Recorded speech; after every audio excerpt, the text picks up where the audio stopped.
Baru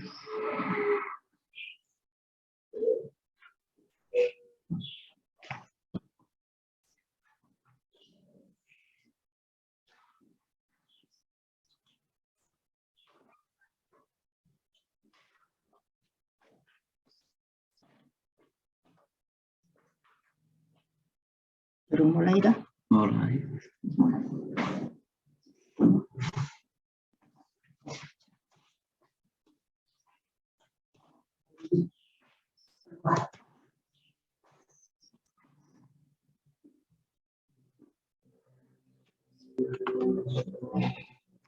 Assalamualaikum warahmatullahi wabarakatuh. Alhamdulillah ya, pada hari ini ya, kita masih diberi kesehatan ya, dan mudah-mudahan kita semua selalu dalam kondisi sehat walafiat ya. Tes suara kedengaran? Dengar Pak. Dengar Pak. Monitor terbaca? Terbaca Pak. Baca Pak. Alhamdulillah ya. Jadi sehat-sehat semua? Sehat Pak. Alhamdulillah. Ya. Jadi kita coba ya hari ini yaitu kita bahas tentang sistem pembayaran pada kontraktor ya. Jadi kalau Anda lihat di dalam satu proyek ya itu ada kontrak ya antara pemilik dan kontraktor ya. Jadi pemilik dan kontraktor.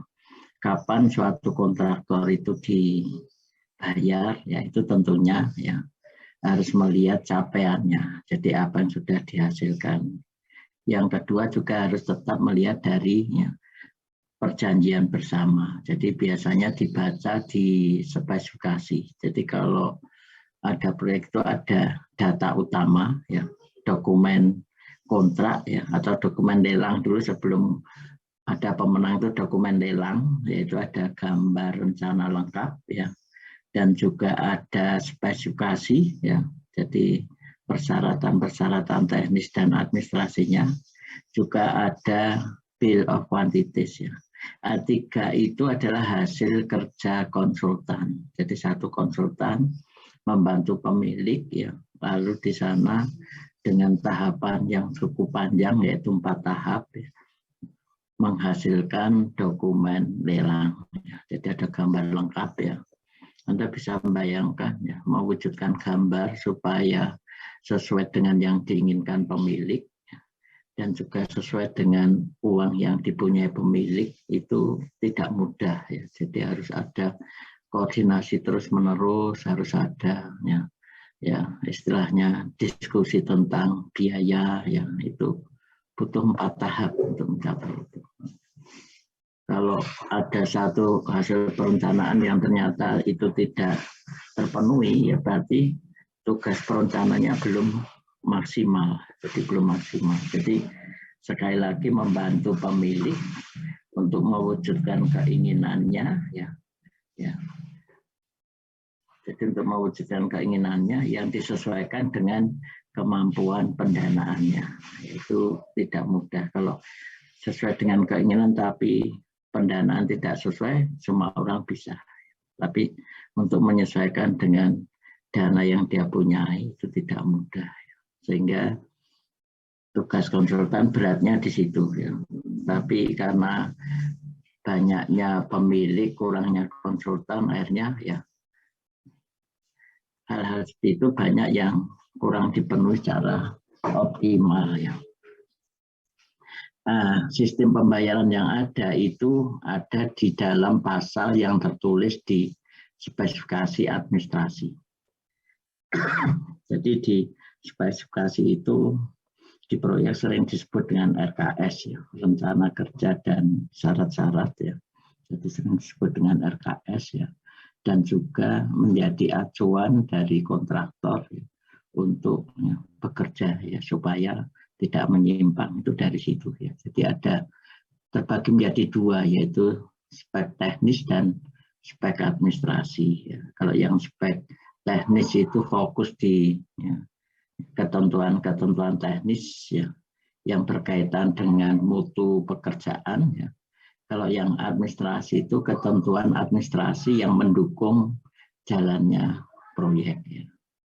Sebagai contoh di sana ada pasal yang membahas tentang persyaratan memasukkan penawaran. Itu sudah diatur ya. Seperti kalau kita lihat di pedoman pelaksanaan ya, pemasukan penawaran ya. Juga ada flowchart-nya, jadi urutannya seperti apa, yang harus dilampirkan apa dan sebagainya. Jadi seperti itu ya. Juga di sana ada pasal yang membahas tentang ya, sistem pembayaran, yaitu cara membayar ke kontraktor seperti apa model termin ya. Jadi termin itu bertahap ya, sesuai dengan capaian, dan biasanya kalau termin itu ya jaraknya sama ya, dan sudah semua orang sudah paham bahwa di sana tahapannya itu selalu sama. Jadi tahapannya misal saja 20%, 40%, 60%, 80%, 100 ya. Jadi dibayar pada saat capaian 20%, nanti dibayar lagi pada saat capaian 40%, dibayar lagi pada saat capaian 60% ya. 80% dan 100. Jadi seperti itu, atau 25, 50, 75, 100 ya. Atau 10, 20, 30, 40. Nah, banyaknya sama jenis termin yang digunakan itu tergantung dari pemilik ya, atas usulan konsultan ya. Jadi tergantung dari pemilik atas usulan konsultan ya. Biasanya konsultan mengusulkan ya terminnya itu lebih banyak ya, dengan pertimbangan ya supaya modal awal kontraktor itu tidak besar ya. Jadi itu konsultan jadi berharap ya terminnya itu lebih banyak ya. Jadi banyak termin ya, sehingga lebih istilahnya itu lebih ringan untuk modal awalnya ya. Anda bisa bayangkan di situ kalau 4 termin ya, berarti 25%, 50, 75, 100. Jadi mencapai 25% baru dibayar tentang yang sudah dikerjakan ya. Kalau nilai proyek 10M ya, 10M 25%-nya itu 2,5 M ya. Untuk menyelesaikan pekerjaan dengan total biaya 2,5 M juga butuh modal. Nah, seperti itu. Jadi dampaknya di biaya awal ya, itu termin ya. Jadi semakin banyak termin semakin ringan beban kontraktor untuk biaya awal ya. Terus yang kedua dengan berdasarkan waktu ya. Jadi di proyek yang sekarang sering dipakai itu yang pertama paling banyak termin ya. Lalu yang kedua berdasarkan waktu ya. Jadi berdasarkan waktu itu biasanya untuk proyek-proyek sipil ya. Proyek sipil, bangunan yang ada di bawah tanah ya, itu cenderung berdasarkan waktu ya. Jadi waktu kontrak misalnya saja 10 bulan ya, berarti setiap bulannya dibayar berapa sesuai dengan capaian. Jadi rutin setiap bulan ya. Dengan catatan 10 bulan harus selesai. Kalau terjadi kelambatan ya didenda ya. Berapa besarnya denda di situ juga sudah diatur di pasal tentang sistem pembayaran. Jika terjadi keterlambatan ya kena denda perharinya 1 per mil ya. Jadi perharinya 1 per mil. Jadi kalau 1 M ya berarti Anda bisa melihat 1 per milnya berapa. Berarti 100. Nah, kalau Anda bisa lihat kalau 10%-nya itu 1 M berarti kalau 1%-nya itu adalah 100 juta berarti 1 juta ya. 10 juta ya, 10 juta di situ. Jadi 10 juta per hari ya. Nah, itu dendanya. Ada batasannya maksimal berapa ya? Sampai batasan 50 hari ya. Lebih besar dari itu putus kontrak ya. Nah, seperti itu. Jadi ada aturan-aturan yang di awal sudah dituliskan di dalam pasal-pasal yang ada di spesifikasi ya. Yaitu di pasal pembayaran. Ada juga yang model pembayarannya itu dengan uang muka. Jadi belum kerja sudah dibayar. Jadi belum kerja sudah dibayar. Itu dari sistem pembayaran. Jadi pembayaran pemilik ke kontraktor. Ya. Jadi tadi dikatakan 3 sistem pembayaran yang sering dipakai pada kontraktor tadi adalah termin, lalu berdasarkan waktu, ya, dan uang muka. Ya. Sedangkan macam pembayaran banyak sekali. Ya. Ada yang model yang cash depan, ada yang cash belakang, ya. Itu banyak sekali cara. Yang kedua, prosedur pembayaran di lingkup kontraktor sendiri, ya, seperti pembayaran pada supplier yang jatuh tempo, ya, pembayaran pada subkontraktor, ya, pembayaran kepada mandor dan tukang, ya, itu seperti apa? Ya, itu kita harus paham. Ya. Jadi harus paham. Jadi sudah terlanjur terjun di dunia sipil, ya harus paham hal-hal seperti tadi. Ya. Jadi itu yang mau tidak mau kita harus memahaminya. Jadi di situ ya permasalahannya. Lalu kalau kita lihat dari tujuannya, ya, jadi kalau kita melihat dari materi yang kita bahas, ya, itu ada 4 tujuan ya yang bisa kita lihat di sana. Ya. Jadi yang pertama adalah prosedur pembayaran pada kontraktor itu seperti apa ya untuk cara termin ya. Jadi kalau kita menggunakan termin ya, itu prosedurnya seperti apa, langkah-langkahnya, tahapannya, lalu sampai ke menentukan banyaknya termin dan sebagainya. Itu yang pertama. Yang kedua juga prosedur pembayaran pada kontraktor berdasarkan waktu. Ya. Jadi kalau berdasarkan waktu, ya, itu seperti apa prosedurnya. Ya. Ya, kita buat satu flowchart yang diharapkan yaitu membantu di dalam pelaksanaan pembayaran. Yang ketiga, prosedur pembayaran pada kontraktor berdasarkan uang muka. Jadi kalau pakai uang muka, ya itu seperti apa? Tujuan uang muka sendiri untuk apa? Lalu tahapannya bagaimana? Plus minusnya di mana? Itu bisa kita lihat di situ ya. Terus yang keempat tentang kelebihan dan kekurangannya dari kedua sistemnya. Ketika sistem tersebut ya dalam pembayarannya ya, kepada kontraktor ya. Itu hal yang perlu kita pahami pada materi ini ya. Ini kemampuan capaian yang harus kita hadapkan. Nah, kita coba sekarang ke terminnya. Jadi sistem pembayaran berdasarkan terminnya. Jadi pembayaran pada kontraktor ya secara termin ya itu banyak digunakan ya dengan jumlah termin bervariasi ya. Jadi tadi saya katakan kalau model termin itu yang menentukan jumlah termin dan jenis terminnya sendiri adalah pemilik ya. Berdasarkan masukan dari konsultan ya. Jadi mungkin kalau pemilik inginnya itu 2 termin saja ya. Biasanya konsultan mengusulkannya, jangan 2 termin, ya, terlalu tinggi. Ya. Nanti modal kontraktor tidak tercukupi. Ya. Nah, kalau nilai proyek 10M berarti 2 termin 50%, ya. Butuh modal 5M. Ya. Tidak semua kontraktor siap untuk itu. Ya. Misalnya siap pun juga jadi kendala untuk ya, kelancaran pekerjaan. Ya.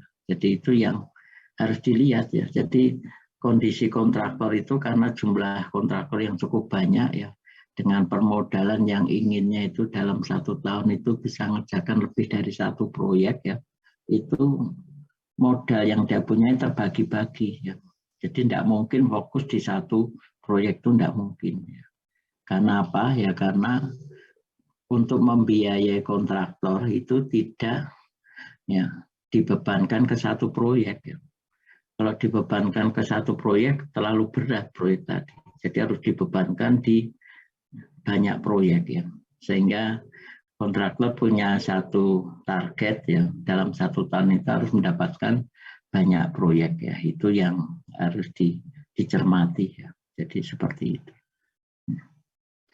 Nah, kalau di dalam 1 pasal di spesifikasi itu di sana ditetapkan 5 termin ya. Berarti tadi saya katakan kalau itu 5 termin ya 20% prestasi ya, lalu dibayar berapa ya 20% dikurangi retensi ya 5% ya, sehingga menjadi 15%. Jadi pada tahap capaian kontraktor 20% ya, 20% tadi yang menetapkan adalah pengawas ya, bukan kontraktornya.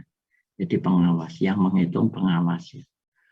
Jadi yang bisa diterima pekerjaannya itu senilai 20%, ya, itu pengawas. Yang dibayar itu 15%. Di situ dikurangi retensi. Jadi retensi itu apa? Ya, jadi retensi itu adalah uang kontraktor yang besarnya 5%. Ya, yang dipotongkan pada termin yang pertama. Jadi selalu di termin pertama. Ya, jadi dipotong. Ya. Dipakai untuk masa pemeliharaan. Nanti akan dikembalikan setelah penyerahan kedua. Ya. Jadi setelah penyerahan kedua, uang 5% tadi dikembalikan ke kontraktor. Jadi bukan penyerahan pertama, penyerahan kedua. Karena di penyerahan pertama itu selesai 100%, ya. Penyerahan kedua itu masa pemeliharaan sudah dilewati. Ya. Jadi karena fungsi retensi adalah untuk kebutuhan pemeliharaan proyek, ya. Selama masih menjadi tanggung jawab kontraktor. Ya. Nah itu di situ. Besarnya berapa? 5%. Ya. Jadi 5%. Itu retensi selalu dipotongkan di termin pertama. Pada saat kontraktor bekerja lagi lalu sampai ke 40%, dibayar lagi 20%. Pada saat kerja lagi sampai 60%, dibayar 20%. Sampai di 100% ya dibayar 20%. Jadi 100% itu berarti ya, tidak ada pekerjaan sisa. Ya. Jadi kontraktor sudah tidak bekerja, jadi di situ sudah semua pekerjaan selesai. Ya. Itu dianggap 100%. Kalau masih ada pekerjaan kecil, perataan halaman, lalu pengecatan yang belum tuntas, berarti belum selesai. Ya. Nah, disitulah yang harus hati-hati tugas seorang pengawas. Ya. Jadi tugas seorang pengawas harus hati-hati. Walaupun di setiap capaian sudah harus bekerja dengan hati-hati. Itu yang perlu kita cermati.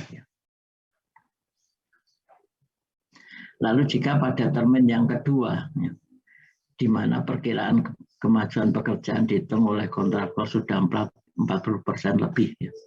Nah, itu pengajuannya dengan tahapan seperti ini. Ya. Jadi di kontraktor itu ada laporan harian, laporan mingguan, dan laporan bulanan. Jadi di laporan mingguan itu untuk melihat capaian dalam minggu itu. Jadi capaian pada minggu itu sudah mencapai berapa persen. Dilihat dari mana? Ya dari kurva S. Ya. Jadi dari rencana capaian yang mana tertuang dalam bentuk kurva. Ya. Yang sering di dalam proyek itu disebut kurva S, yaitu untuk menjadi acuan atau pedoman untuk melihat seberapa besar capaian kontraktor. Ya. Kalau kurvanya ada di bawah, berarti proyek terlambat. Ya. Kalau kurva itu pas,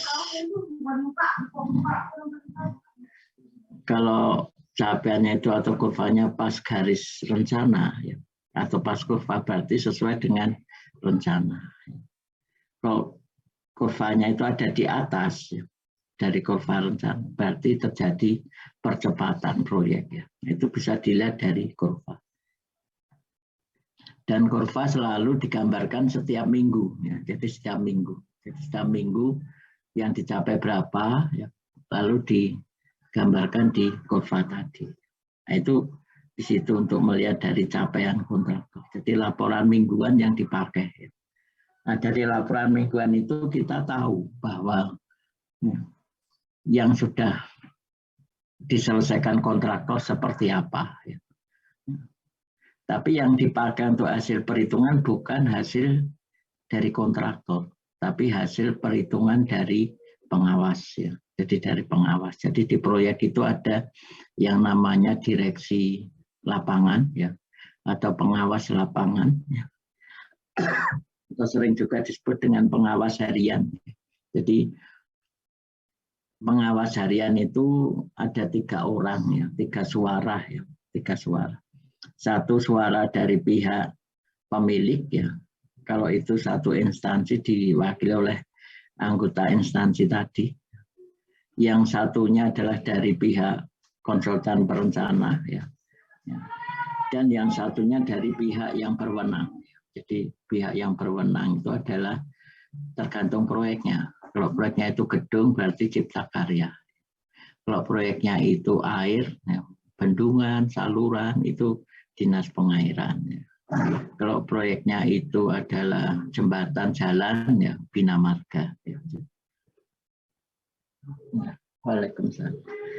Jadi kalau itu kita lihat dari sisi ya, tugas dan tanggung jawab ya. Tugas pengawas adalah mengawasi kegiatan kontraktor di lapangan ya. Supaya hasil pekerjaannya sesuai dengan spesifikasi, sesuai dengan peraturan ya. Itu tugas dari pengawas ya. Jadi biasanya bagi tugas di dalam satu proyek itu bagi tugas ya.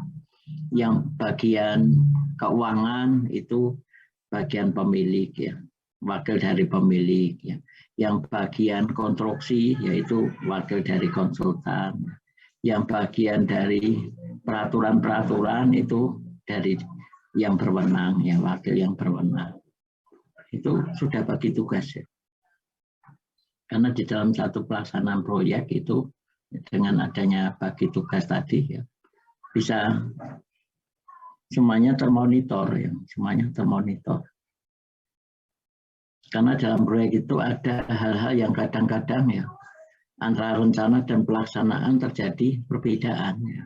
Jadi contoh sederhana saja, sepadan jalannya digambar X meter ya, tapi di pelaksanaan kalau lebih pendek. Nah itu tugas dari yang berwenang untuk menegur ya.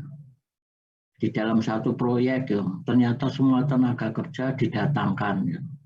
Yang dari setempat tidak ada. Nah, itu tugas dari yang berwenang untuk menegur. Karena di dalam aturan tenaga kerja ada ketentuannya. Harus melibatkan tenaga setempat berapa persen. Itu harus dilibatkan. Kalau kontraktor tidak percaya dengan kemampuan tenaga setempat, ya ditempatkan, diposisikan di tempat-tempat yang tidak berpengaruh di dalam prestasi. Ya. Mungkin di bagian keamanannya, atau di bagian OB-nya, atau mungkin di bagian atau membantu bagian peralatan. Ya. Jadi diposisikan di tempat-tempat yang tidak berdampak di capaian keterlambatan. Itu yang harus dijaga di situ. Tugas siapa? Tugas pengawas yang dari pihak yang berwenang. Ya. Jadi peranannya di situ. Kalau dilihat dari sisi pembagian tugas, ya. Jadi ditinjau dari tadi beban-beban tadi. Ya. Terus di dalam satu perhitungan, biasanya begitu kontraktor mengerjakan satu proyek, ya, dia punya cash flow. Ya. Jadi cash flow pengeluaran kontraktor. Ya. Jadi kontraktor punya cash flow sendiri, yaitu pengeluaran kontraktor. Ya. Kalau melihat dari cash flow yang ada, ya, itu dia hanya mengatur dari sisi keluarnya uang, ya. Tapi tidak melihat dari sisi hasil yang dicapai. Ya. Tapi pengeluaran uang sudah keluar uang sekian, lalu dibandingkan dengan nilai proyeknya sekian, oh berarti sekian persen. Ada yang seperti itu. Ya. Tapi harus hati-hati, ya. Khususnya kalau Anda berposisi sebagai pengawas. Ya. Karena nanti kompetensi lulusan, ya, kalau Anda lulus itu ada yang bekerja di kontraktor. Ya. Kalau bekerja di kontraktor biasanya diperbantukan di manajer. Ya. Jadi membantu site manager untuk mengelola proyek di lapangan. Ya. Atau mungkin bagian teknis. Ya. Bisa di proyek, bisa di kantor pusat. Ya. Jadi, atau mungkin bagian ya, estimator. Ya. Atau mungkin di bagian quality controlnya, ya itu tergantung dari perusahaan diposisikan di mana. Tapi tingkat kemampuan yang Anda dapatkan sudah memenuhi. Ya. Jadi tingkat kemampuannya sudah memenuhi. Tinggal sekarang kepercayaan perusahaan terhadap Anda sebagai karyawan itu sejauh mana. Ya. Nah, itu yang perlu dicermati. Nah, pada saat Anda bekerja sebagai pengawas yang mewakili pihak yang berwenang, ya berarti Anda bekerja di Dinas Bina Marga bisa, lalu di Bina Marga untuk yang jembatan dan jalan, ya, Cipta Karya untuk gedung, ya, lalu Dinas Pengairan untuk saluran, ya, instalasi irigasi dan sebagainya. Nah, kalau kebetulan ditunjuk sebagai pengawas lapangan, ya itu harus hati-hati. Ya. Jadi harus bisa melakukan perhitungan capaian yang sesuai dengan spek, ya, bisa diterima. Jadi kalau kita lihat di sini adalah pada saat hasil yang sudah didapat oleh kontraktor, yang mana biasanya yang melakukan adalah site manager, ya. Site manager di lapangan berdasarkan laporan kemajuan pekerjaan, ya, bahwa proyek ini sudah selesai 45% misalnya saja, ya. Oh, berarti sudah saatnya mengajukan termin, ya. Dia mengusulkan ke direksi lapangan tadi, ya. Jadi tadi saya katakan direksi lapangan itu ada 3 pihak, ya. Tapi 1 suara, ya. 3 pihak 1 suara. Ya. Jadi pihak pemilik, pihak konsultan, dan pihak yang berwenang. Ya. Ya. Dia usulkan, ya, untuk dilakukan opnim, ya. Jadi kalau di lapangan itu sering disebut dengan opnim, ya. Jadi opnim pekerjaan, ya. Jadi perhitungan prestasi pekerjaan yang sudah dicapai. Lalu dilakukan bersama-sama perhitungan capaian tadi, ya. Oh, di sini ada daun pintu, ya, sudah terpasang semua 10 daun, ya. Ya. Mungkin bagi kontraktor itu sudah selesai 10 daun pintu tadi karena sudah terpasang, ya. Nah, nanti dari pihak pengawas berbeda lagi, ya. Dari 10 ini yang bisa diterima berapa, ya. Dia cek satu persatu. Oh, daun pintu yang pertama, ya, dari sisi engselnya jumlahnya sesuai dengan spek, dengan gambar. Dari sisi skrupnya semuanya lengkap terisi, ya. Lalu dari sisi kerataannya dengan kosen semua rata, ya. Lalu dari lubang, ya, antara daun dan kosen, ya, semua rapat, ya, rapi, ya, sejajar, ya. Dibuka tutup, ya, sempurna, tidak terjadi gesekan dengan lantai. Oh, ini selesai 1. Pintu kedua dicek lagi, ya. Oh, ini kosennya juga rata dengan daunnya, ya. Lalu dicek lagi, ya. Engselnya terpasang semua. Tapi kok skrupnya belum lengkap, ya. Skrup yang ada di engsel itu kok ada yang kosong 2 atau 3. Nah, itu belum dianggap capaian. Jadi daun pintu yang kedua belum boleh dimasukkan, ya. Daun pintu yang ketiga, ya, dicek lagi, lengkap lagi. Dan pintu yang keempat dicek, ya. Oh, ternyata, ya, kuncinya itu tidak bisa sampai 2 kali, ya, hanya sekali. Kunci yang kedua sudah mentok, nggak bisa, dianggap juga belum selesai. Sehingga dari 10 yang dianggap oleh kontraktor tadi selesai, setelah dilakukan pengecekan oleh pihak pengawas, ternyata hanya 7 yang selesai. Nah, sehingga capaian yang 100% untuk pintu itu tidak bisa diterima. Hasil perhitungan dari pengawas, dari 10 daun pintu tadi hanya 7. Ya. 70% dari pekerjaan pintu. Nah, nanti tinggal jumlahkan pekerjaan yang lain. Oh, di sini ada pekerjaan pasangan. Dicek juga, ya, berapa volumenya yang dikerjakan.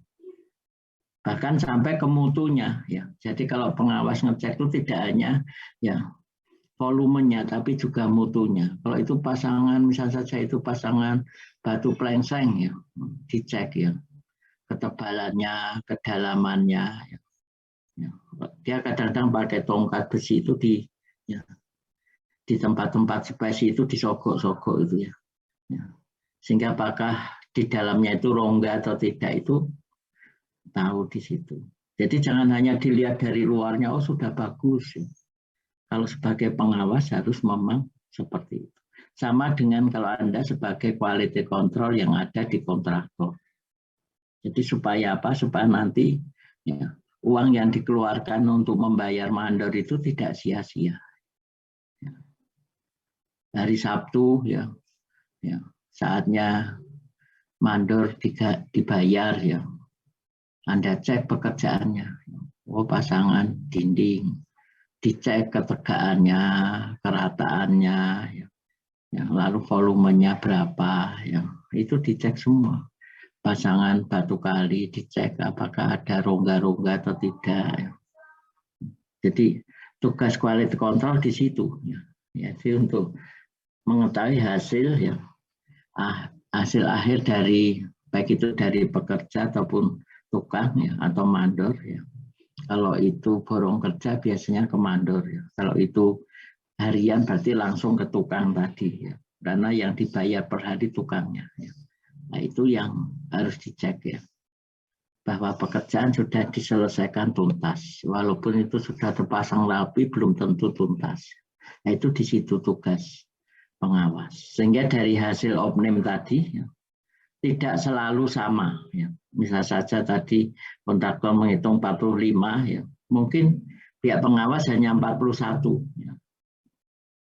Atau mungkin pas 40 ya. Selama itu masih di batasan termin kedua ya.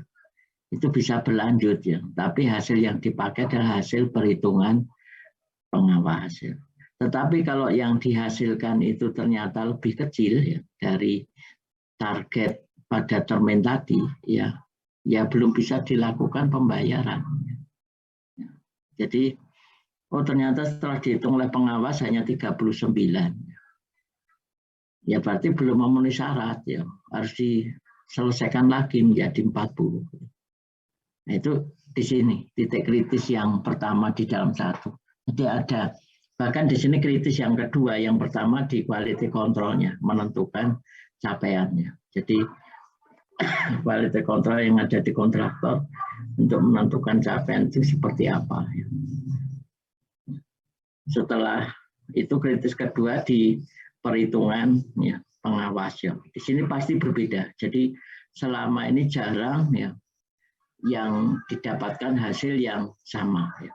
Kecuali pengawasnya mengikuti kontraktor saja, nah, itu berbeda lagi. Tapi selama ini selalu berbeda. Ya. Terus kelemahannya di mana kalau hanya mengikuti hasil kontraktor ya. Nanti pada saat 100% itu pekerjaan belum selesai. Ya. Jadi begitu sudah disodorkan capaian 100% masih ada. Kadang-kadang salurannya belum sempurna. Lalu juga mungkin catnya belum semuanya dilakukan pengecatan. Ya. Kalau itu rumah tinggal itu pagarnya belum, halamannya juga belum tertata. Bahkan kadang-kadang gentengnya juga belum lengkap ya. Nah, itu yang harus betul-betul dijaga di situ. Itu tempat-tempat kritis yang memang yang menjadi satu pertimbangan tersendiri ya. Sehingga tingkat ketelitian baik itu kontraktor atau pengawas itu menjadi tuntutannya. Jadi kalau Anda bekerja di suatu kontraktor ya pada saat menghitung capaian harus hati-hati. Nanti pada saat Anda PKL coba Anda cermati di situ ya. Dalam membuat laporan mingguan ya. Laporan mingguan itu karena pekerjaannya itu rutin ya. Jadi rutin setiap minggu ya atau setiap hari itu pekerjaannya hanya itu saja. Kadang-kadang menulis laporan harian itu tidak setiap hari. Jadi dirapel pada hari Jumat ya, atau Sabtu. Ya. Minggu ini ya capaiannya berapa? Dia ingat-ingat Senin kemarin ada sekian pekerja mengerjakan ini, hasil yang dihasilkan sekian. Selasa ada sekian pekerja, alatnya yang digunakan ini, capaiannya sekian. Jadi kadang-kadang model kira-kira. Ya. Walaupun hasil akhir total di satu minggunya itu sesuai. Ya. Tapi yang perkiraan setiap harinya tadi, ya, itu yang harus hati-hati. Ya. Karena pernah terjadi. Jadi satu kasus ya, kebetulan kakak kelas Anda tingkat 4 ya, dia mengerjakan skripsi, ya. Dia mencari data di proyek, ya. Dia memakai data harian ya, tanpa dicek di mingguannya. Ya. Pada pengecekan per minggu memang sesuai, tapi pada saat pengecekan harian yang nanti dipakai untuk menuntaskan satu hasil ya, hitungan ya, terjadi kesalahan. Ya. Contoh sederhana saja demikian, karena diambil ya perkiraan tadi hari Senin itu ada 2 tukang gali ya. Hasil yang dicapai misal saja 2 kubik ya. Hari Selasa ada 5 tukang gali ya. Hasil yang dicapai 3 kubik ya. Hari yang ketiga ada 3 tukang gali, hasil yang dicapai ya, 1 kubik ya. Ya. Karena model perkiraan tadi total di akhirnya sesuai ya. Jadi tadi 2 tukang lalu 3 tukang ya. Jadi Anda jumlahkan ya ada berapa, 5-6 tukang ya, capaiannya berapa.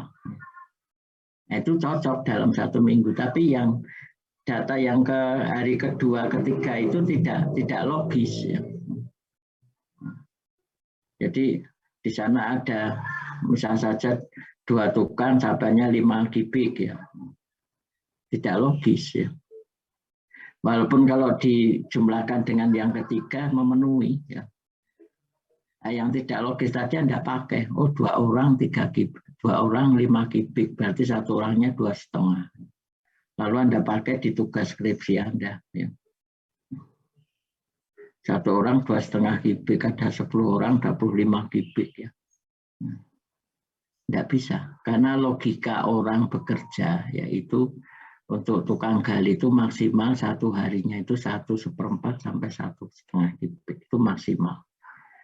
Kalau mencapai 2,5 itu sudah nggak logis ya. Secara logika sudah nggak logis. Nah itu yang harus hati-hati. Jadi data harian harus dicocokkan dengan data mingguan. Sehingga itu menjadi satu capaian. Walaupun di minggu itu tidak salah ya, sudah memenuhi syarat. Tapi mengambil hariannya itu asal-asalan. Nah itu yang harus hati-hati. Nah itu di sini titik kritis yang biasanya muncul di situ. Nah itu yang harus dicek. Pada saat hasil hitungannya kurang dari capaian, ya, proses opnim dibatalkan, dianggap belum memenuhi, sehingga harus dilanjutkan lagi pekerjaannya untuk diusulkan lagi minggu berikutnya. Tapi jika sudah memenuhi, ya, lalu diserahkan berita acaranya ke pemilik. Ya. Jadi berita acara di situ berwujud ke hasil hitungan bersama, ya, yang dilengkapi dengan foto, lokasi, ya, dan hasil hitungan tadi, ya, sesuai dengan batasan yang sudah dilakukan oleh dalam spek, ya. Jadi berupa berita acara yang sudah disahkan oleh pengawas, ya. Nah, pemilik setelah mendapatkan berita acara tadi, dia akan ngecek ke lokasi, apa betul ya capaiannya sudah sekian. Ya. Dia cek ke lokasi. Nah, di sini pun juga pemilik juga harus hati-hati. Ya. Jadi harus perlu pengecekan. Ya. Setelah dicek ternyata memenuhi, ya sesuai dengan yang dicapai. Ya. Pemilik akan menugaskan konsultan pengawas untuk membuat sertifikat pembayaran. Jadi oleh pengawas ya dibuatkan sertifikat pembayaran. Sertifikat pembayaran itu tidak seperti kalau Anda ikut seminar ya dapat 1 lembar surat sertifikat ya yang kertasnya tebal, tulisannya bagus, tidak seperti itu. Tapi cukup berita acara hasil oplim yang sudah disahkan oleh pemilik ya. Dan kontraktor siap dibayar sesuai dengan capaian tadi. Dengan persyaratan membawa apa saja saat pembayaran. Itu di situ ya, sertifikatnya. Sertifikat diserahkan ke kontraktor ya. Kontraktor akan membawa ke PKPN ya. Sertifikat tadi bersama persyaratan lainnya. Nah, pihak pemilik di samping menyerahkan sertifikat juga ya, mengirim data ke PKPN karena yang membayar proyek-proyek pemerintah itu PKPN. Ya. Jadi menyerahkan data hasil perhitungan prestasi tadi plus sertifikatnya, ya, plus kelengkapan lainnya. Ya. Nah, itu termin seperti itu. Jadi ada prosesnya. Ya. Dan proses itu butuh waktu. Ya. Jadi butuh waktu. Ya. Jadi kalau waktunya itu harus diperhitungkan karena nanti dikaitkan dengan cash flow, ya, cash flow kontraktor. Jadi kalau kontraktor punya modalnya itu pas-pasan, ya, keterlambatan administrasi untuk, ya, pencairan saja akan mengganggu. Seharusnya sekarang cair, ya, hasil yang kita cairkan untuk melanjutkan pekerjaan. Ternyata terlambat, ya, 1 minggu. Ya. Berarti minggu ini beban bagi kontraktor. Apa tetap diam saja, ya, kalau diam saja itu berarti tetap bayar tenaga, ya, ya, overheadnya tetap keluar, ya, tapi pekerjaan langsungnya tidak keluar, ya. Waktunya akan terhambat, capaiannya di situ akan pasti jadi masalah, ya. Jadi itu yang harus dicermati. Jadi pada saat proses, ya, pembayaran di sini harus melihat dari flowchart yang ada, ya. Dan titik-titik kritis ini harus dijaga betul, ya. Jadi jangan sampai nanti karena pengawas yang kurang pengalaman, ya, percaya saja pada kontraktor.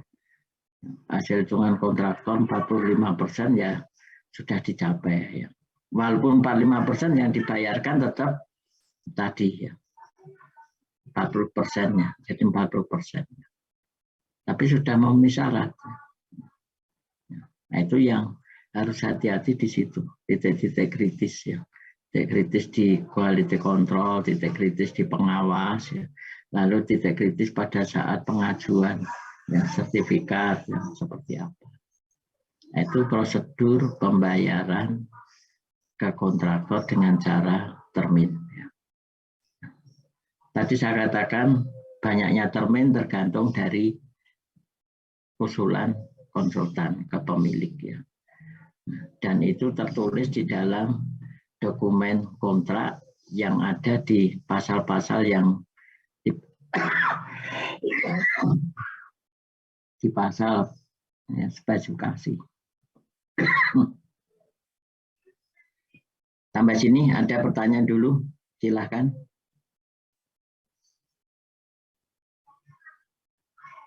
Masih belum, Bapak.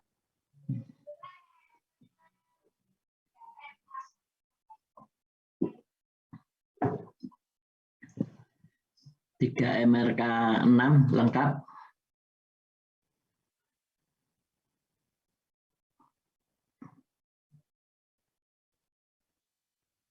Tiga MRK 6. Enggak, Pak. Ada yang belum masuk. Siapa yang belum masuk?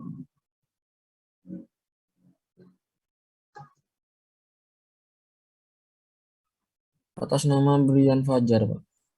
Brilian Fajar. Brian. Brian, ya, Brian Fajar. 3 MRK 6.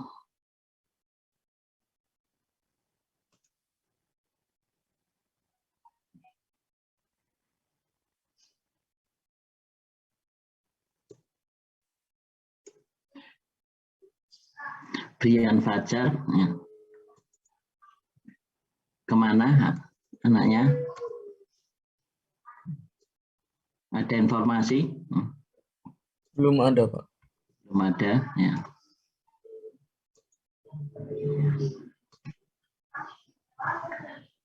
Ahmad Reza ada? Ada, Pak. Ya. Sehat? Alhamdulillah sehat, Pak. Alhamdulillah sehat, ya. Anissa Putri? Ada, Pak. Ada. Anissa Anjas Saputra? Ada, Pak. Ada Anjas Saputra. Terus Dwi Agnantasya? Dwi Agnantasya? Hadir, Pak. Ada, hadir, ya. Fauzia? Hadir, Pak. Hadir. Diki Cahya? Hadir, Pak. Hadir, Diki. Fahmi? Hadir, Pak. Fawas, Hadir, Pak. hadir. Hemia, ada Hemia.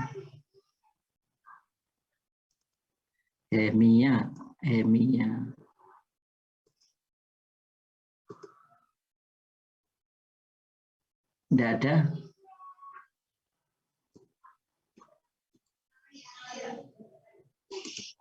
Hemia enggak ada.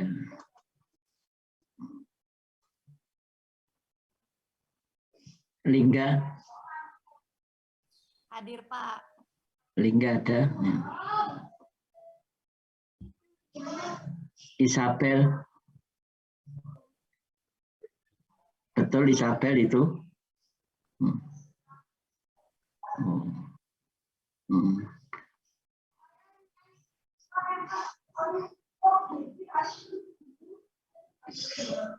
Vio, Vio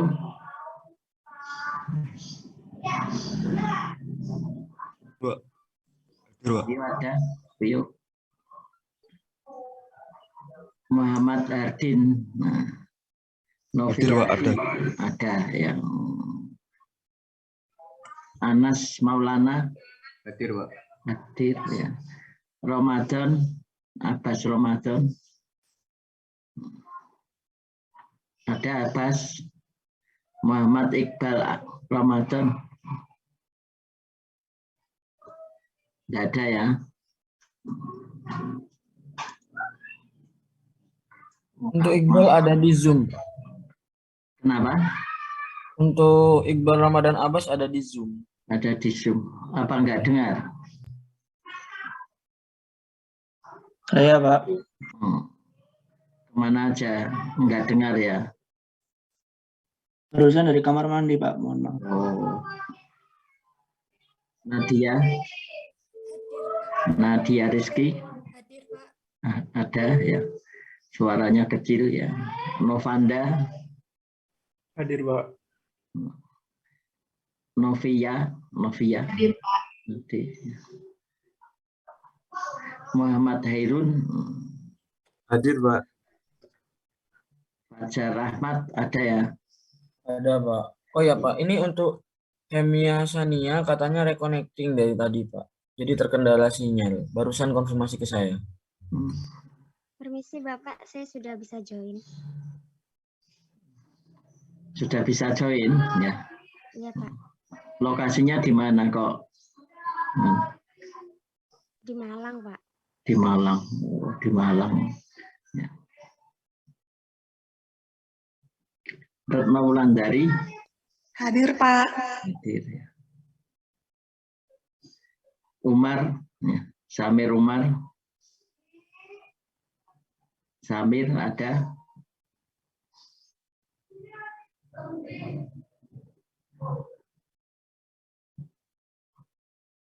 Samir nggak ada. Umar Untuk Samir ada di Zoom, Pak. ada di Zoom. Ya. Juga nggak kedengaran.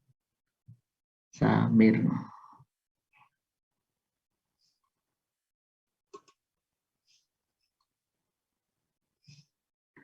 Serena Ada Pak. ada. Sylvia, Hadir, Pak. Yasid ada. Yasid. Saya, Pak. Oh iya, syukur ya. Jadi ada dua yang enggak. Mia sudah ada ya tadi ya.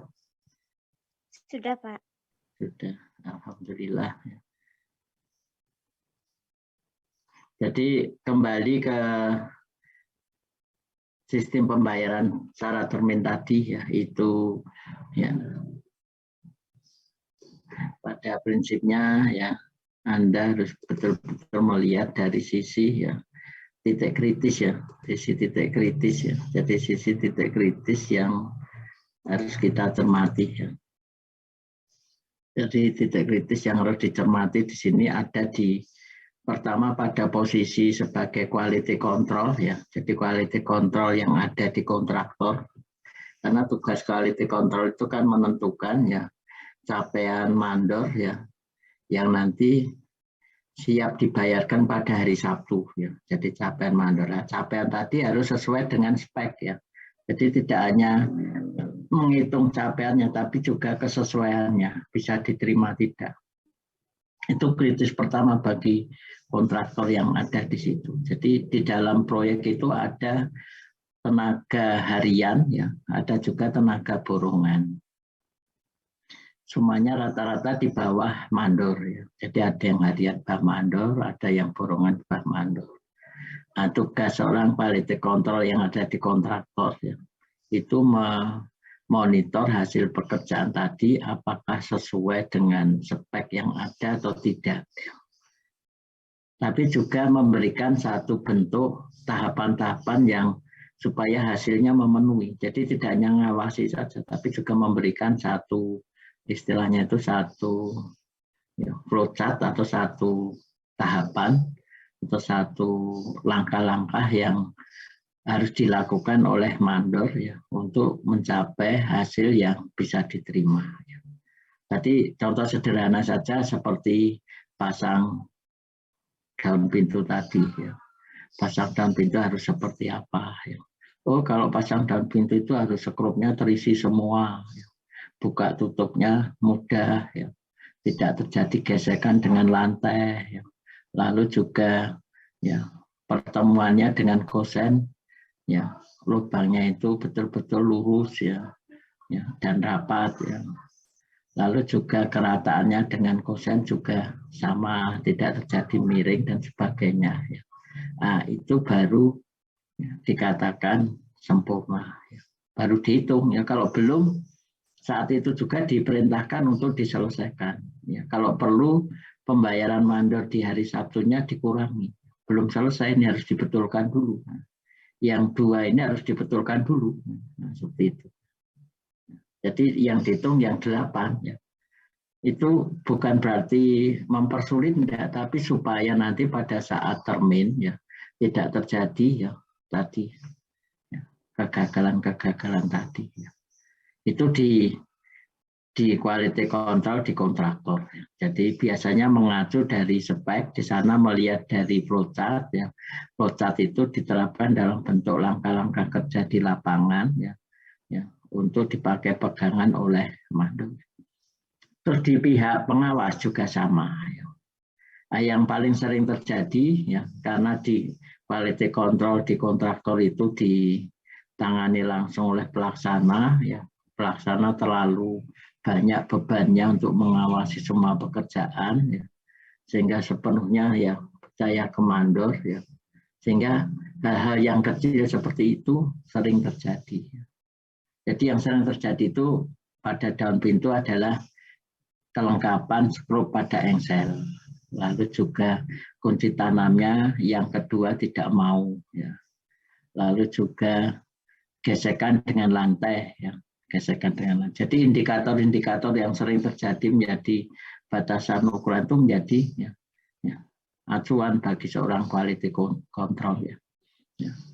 Untuk pasangan dinding juga gitu ya, pasangan dinding misalnya saja kerataannya, ketegaannya, lalu ya, benangannya, pingulannya itu supaya tajam atau enggak itu harus bergaris lurus ya. Itu menjadi indikator-indikator yang dipakai, yang nanti dipakai di lapangan untuk melakukan ya, penilaian ya, bahwa pekerjaan itu sudah memenuhi syarat ya. Untuk lantai juga sama ya, natnya ya, garis lurusnya ya, lalu juga kerataannya, disiram air ngalirnya kemana itu juga menjadi perhitungan ya. Indikator yang harus dijaga. Terus naik lagi biasanya yang paling jarang dilakukan tuh kalau sudah ada di atap ya. Itu paling jarang dilakukan karena kesulitan masalah mencapai ke atap tuh ada quality control yang berani, ada yang tidak ya. Pengawas juga sama, nanti ada yang berani, ada yang tidak ya. Nah, itu yang harus Anda cek adalah masalah yang pertama kalau ada kuda-kuda ya, berarti plat stripnya itu sudah terpasang belum ya. Jadi jangan plat strip itu dipasang setelah ya, genteng naik ya, pasti akan terjadi ya penurunan ya, atau ketidakrataan di hubungan ya, Nah, itu menimbulkan bocor nanti. Jadi sebelum genteng naik, plat strip sudah harus terpasang semua. Lalu dudukan antara atau mungkin keberadaan usuk ya. Usuk terhadap cording ya, harus terpaku ya. Ya. Paling tidak 2 paku ya. Paling tidak 2 paku. Kalau hanya 1 masih bisa goyang, 2 yang arahnya diagonal ya. Setiap pertemuan antara usuk dengan balok ya. Jadi mungkin yang bawah balok tembok, lalu yang tengah balok cording, yang atas balok bubung, itu terpaku semua. Masing-masing 2 paku ya. Lalu keberadaan reng ya. Reng terhadap usuk juga harus terpaku. Jadi jangan selang-seling, 1 dipaku, 1 tidak, 1 paku, 1 tidak ya. Nah, itu sering terjadi ya. Di dalam satu proyek sering terjadi sehingga memunculkan nanti ya dalam kesatuan alat, satuan untuk atap, rangka atap itu tidak bisa terjaga ya. Kemungkinan genteng bisa longgar ya. Terjadi kebocoran dan sebagainya ya. Maunya menghemat ya, tapi menghemat pada posisi yang salah. Jadi dalam hal ini Anda di dalam pengelolaan proyek di lapangan, yaitu harus hati-hati ya. Jadi bahan-bahan yang sering atau terjadi pembengkakan ya, di lapangan, ya, itu yang pertama adalah paku, ya. Yang kedua adalah bendrat, ya. Itu bentuk bahan yang paling boros di proyek ya, di lapangan. Ya. Itu bisa Anda cek ya. Kebutuhan sebenarnya berapa. Lalu setelah dilaksanakan, ya, yang sudah digunakan berapa, selalu lebih banyak dari rencana kebutuhan. Nah ini kalau kurang terkendali ya sulit untuk dipastikan berapa besar efisiensi yang bisa kita lakukan di situ. Dan itu berdampak ke yang lain. Ya. Yang namanya paku itu kalau kita lihat ya, tukang kayu naik ke atas, ya, masang reng, ya mungkin 1 reng 1 paku, kadang-kadang diloncati. Ya. Sedang paku yang di bawah sebenarnya cukup, ya. Tapi tidak terpasang tidak terpakukan, tapi hanya ditaruh di sebelahnya. Setelah itu geser lagi, yang di situ dibiarkan saja. Geser lagi, ambil lagi. Nah itu yang terjadi pemborosan, walaupun sebetulnya pemborosan itu kalau dipasangkan semua itu konstruksinya akan lebih kuat ya. Jadi kalau pemborosan bisa memperkuat konstruksi tidak ada masalah ya. Tapi kalau pemborosan tidak bisa memperkuat bahkan memperlemah ya, itu yang jadi masalah ya. Jadi jangan Anda kira bahwa paku selang-seling itu ya tidak mengurangi mutu ya, konstruksi kekuatannya berkurang ya. Kesatuannya berkurang. Jadi 1 reng dengan usuk itu 2 paku diagonal, 1 usuk dengan balok juga 2 paku. Kalau hanya 1 masih belum ya, 2 paku ya. Lalu Anda hitung ya butuh berapa paku, Anda beli ya. Begitu dipakai ya, karena ya tidak terawasi dengan baik ya habis ya. Tapi tidak terpasang, habisnya itu hanya tertaruh di sampingnya. Ya. Ya. Jadi bendrat paku. Ya. Kalau bendrat di penulangan ya, penulangan biasanya untuk plat ya. Itu pengikatan bendrat dengan antar tulangan itu juga tidak semua terikat ya. Itu harus terikat semua. Ya. Nah itu bentuk-bentuk efisiensi nanti yang dikaitkan dengan quality control. Nah, tugas quality control di situ. Jadi tugas quality control harus bisa memonitor secara optimal tentang pekerjaan tadi. Itu silakan ya Anda pelajari dengan baik ya.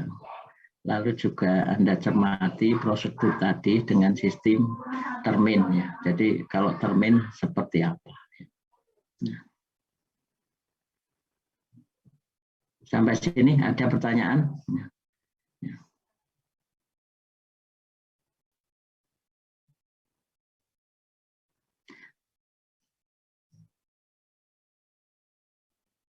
Jadi tadi kalau termin ya sekarang berdasarkan waktu. Ya. Biasanya proyek sipil ini berdasarkan waktu. Kalau termin tadi proyek gedung ya. Kalau ini proyek sipil, proyek bangunan bawah tanah cenderung seperti itu. Itu biasanya ada waktu kontrak ya. Jadi waktu kontrak tadi ya, tertulis di dalam dokumen kontrak ya. Proyek diselesaikan dengan harga berapa, dengan waktu berapa. Ya. Nah itu mengikat ya, waktu tadi mengikat ya. Sehingga dari sini ya nanti yang dibayarkan yang dicapai setiap bulannya. Jadi sudah seperti tugas rutin pengawas. Jadi pengawas lapangan itu sudah mempunyai tugas rutin ya melakukan perhitungan prestasi kerja ya yang didapatkan dari pekerjaan tadi. Ya. Jadi sudah tugas rutin. Bulan pertama dihitung oleh pengawas selesai 15%, dibayar 15%, kurangi retensi 5%. Bulan kedua 25% ya, dibayar 25 kurangi 15 berarti 10%. Bulan ketiga 35%, ya, 35% kalau ada 10%. Ya. Bulan keempat 50%. Ya. Jadi di sini pada prinsipnya adalah capaiannya itu bebas ya, punya kebebasan capaiannya. Jadi berapapun yang dicapai pasti dibayar. Itu yang pertama. Sehingga itu membantu sekali bagi kontraktor untuk ya istilahnya mengerjakan proyek tadi. Berapapun hasil pasti dibayar. Tapi yang harus hati-hati di sini ya 7 bulan harus selesai. Kalau nggak selesai kena denda. Ya. Jadi 7 bulan harus selesai. Yang kedua ya pada saat capaian bulanan itu harus batasan logika ya. Jadi kadang-kadang karena kita inginnya santai ya begitu di belakang lemburan sudah nggak nutut ya. Walaupun di lembur sampai 24 jam nggak selesai, itu bisa terjadi.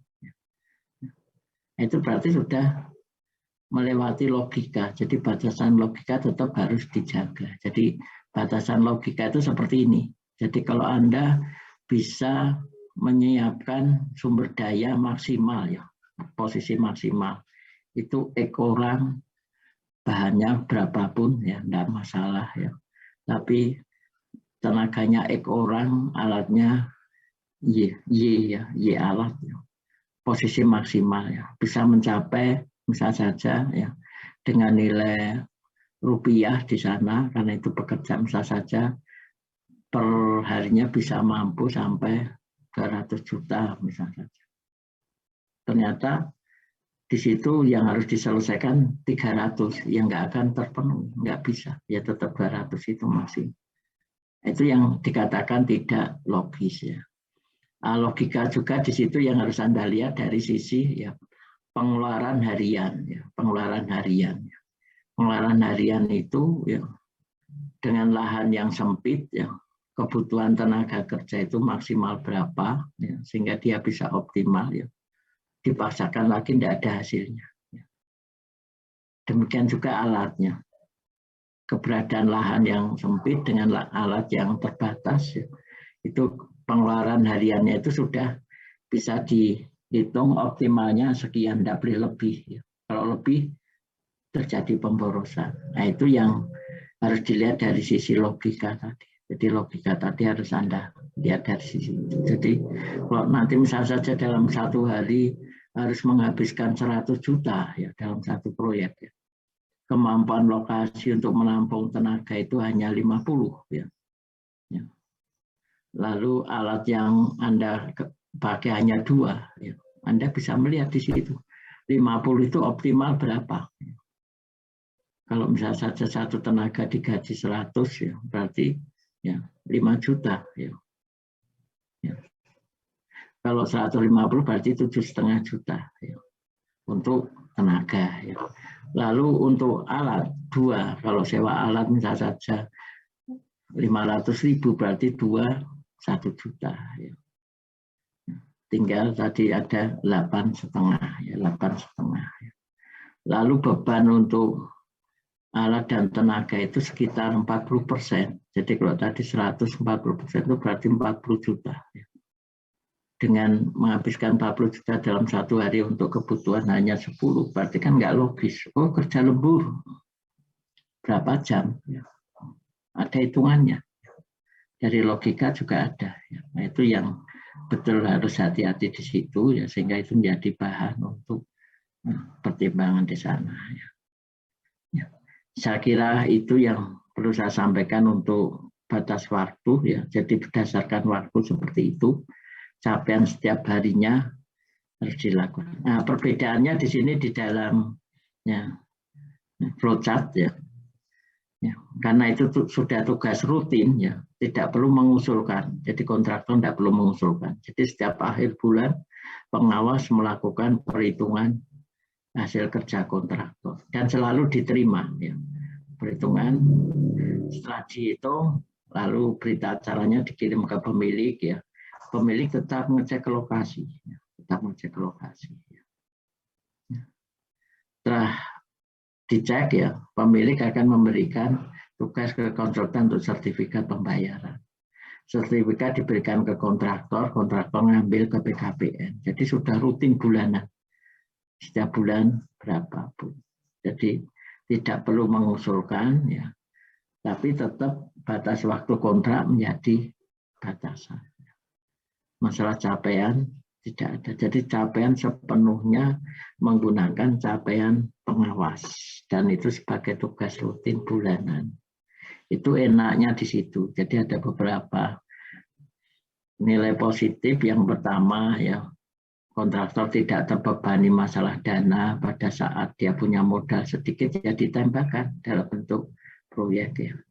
Tapi jangan sampai nanti sedikit lalu di sini cukup banyak tidak logis ya, itu nggak boleh ya. Jadi itu yang ada di dalam ya, sistem pembayaran dengan cara ya, untuk ya berdasarkan waktu ya, itu seperti itu ya.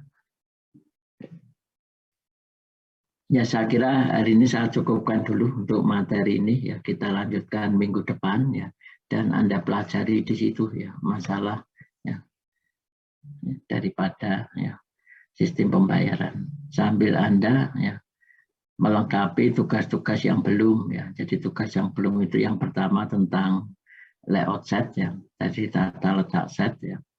Lalu juga kalau bisa dilengkapi dengan perhitungan biaya overhead-nya berapa ya.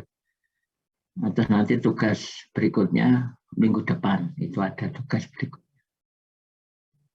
Saya kira hari ini cukup. Terima kasih ya. Saya tutup. Assalamualaikum warahmatullahi wabarakatuh.